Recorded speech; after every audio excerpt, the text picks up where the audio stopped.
नमस्कार, आप देख रहे हैं मिशन ब्रीफ और आज हम बात करेंगे भारत की तेजी से बदलती रक्षा तस्वीर की, जहां एक तरफ नई टेक्नोलॉजी आकार ले रही है तो दूसरी तरफ रणनीतिक फैसले भविष्य की ताकत तय कर रहे हैं। सबसे पहले शुरुआत करते हैं एक बेहद अहम अपडेट से।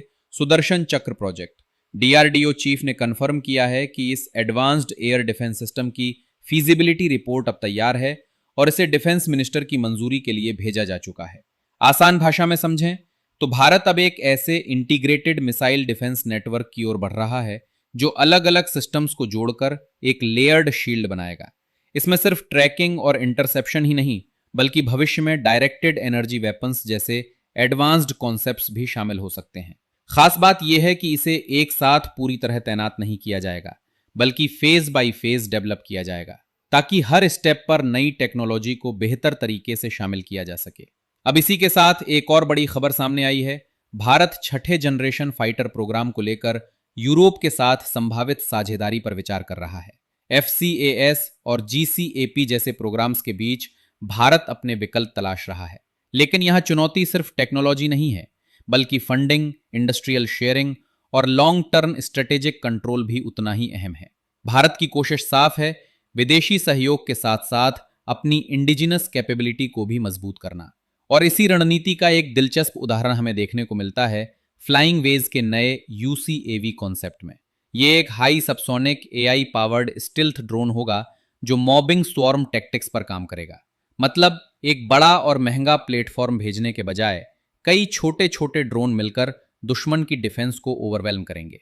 ये कॉन्सेप्ट सिर्फ टेक्नोलॉजी नहीं, बल्कि भविष्य के युद्ध की सोच को भी बदल रहा है, जहां संख्या, स्पीड और कोऑर्डिनेशन मिलकर गेम चेंजर बनते हैं। अब बात करते हैं इंडियन नेवी और DRDO की एक बड़ी उपलब्धि की। पहली बार naval anti ship missile short range यानी NASMSR का सफल सल्वो लॉन्च किया गया है, वो भी हेलीकॉप्टर प्लेटफॉर्म से। खास बात यह है कि एक ही हेलीकॉप्टर से 2 मिसाइल्स को क्विक सक्सेशन में लॉन्च किया गया, जो इसकी ऑपरेशनल फ्लेक्सिबिलिटी को दिखाता है। इस मिसाइल में infrared Sikar, mid course guidance और लो एल्टीट्यूड सी स्किमिंग जैसी एडवांस्ड क्षमताएं हैं, जो इसे समुद्र में बेहद खतरनाक बनाती हैं। इसी बीच एक और बड़ा डिफेंस प्रोग्राम आगे बढ़ रहा है। 25,000 करोड़ रुपए का मेल UAV प्रोजेक्ट। 87 ड्रोन की इस डील में अब RFQ स्टेज पर बिड्स आने वाली हैं। भारत का फोकस यहां साफ है, ज्यादा से ज्यादा इंडिजिनस कंटेंट, टेक्नोलॉजी ट्रांसफर और लॉन्ग टर्म मेंटेनेंस कैपेबिलिटी।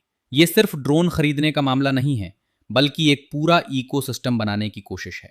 अब एक थोड़ा अलग लेकिन बेहद महत्वपूर्ण मुद्दा, AMCA प्रोग्राम में HAL की भूमिका को लेकर सवाल उठ रहे हैं। कुछ रिपोर्ट्स के अनुसार HAL को बाहर रखने का फैसला भारत के एयरक्राफ्ट मैन्युफैक्चरिंग मॉडल में एक बड़े बदलाव का संकेत हो सकता है। सरकार अब एक ऐसा स्ट्रक्चर बनाना चाहती है जहां प्राइवेट सेक्टर भी बड़े स्तर पर शामिल हो सके, ताकि स्पीड और एफिशिएंसी दोनों बढ़ें। और इसी से जुड़ा एक और बड़ा सवाल, क्या AMCA और TEDBF प्रोग्राम्स को मर्ज कर देना चाहिए?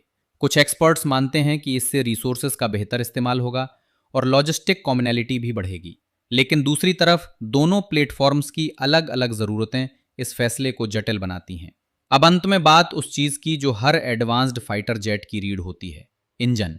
Bharat 120 kilo Newton thrust class engine पर काम कर रहा है, जो भविष्य के फाइटर्स के लिए बेहद ज़रूरी है। लेकिन इसमें टेक्नोलॉजिकल चैलेंजेस भी उतने ही बड़े हैं, चाहे वो हाई टेम्परेचर मटेरियल्स हों या फिर थर्मल एफिशिएंसी और डिजिटल कंट्रोल सिस्टम्स। अगर भारत इस क्षेत्र में सफलता हासिल कर लेता है तो ये सिर्फ एक इंजन नहीं, बल्कि स्ट्रेटेजिक आत्मनिर्भरता की दिशा में एक बड़ा कदम होगा। कुल मिलाकर तस्वीर साफ है, भारत अब सिर्फ डिफेंस सिस्टम्स खरीदने वाला देश नहीं, बल्कि उन्हें डिजाइन, डेवलप और इंटीग्रेट करने वाला एक उभरता हुआ पावर हाउस बन रहा है।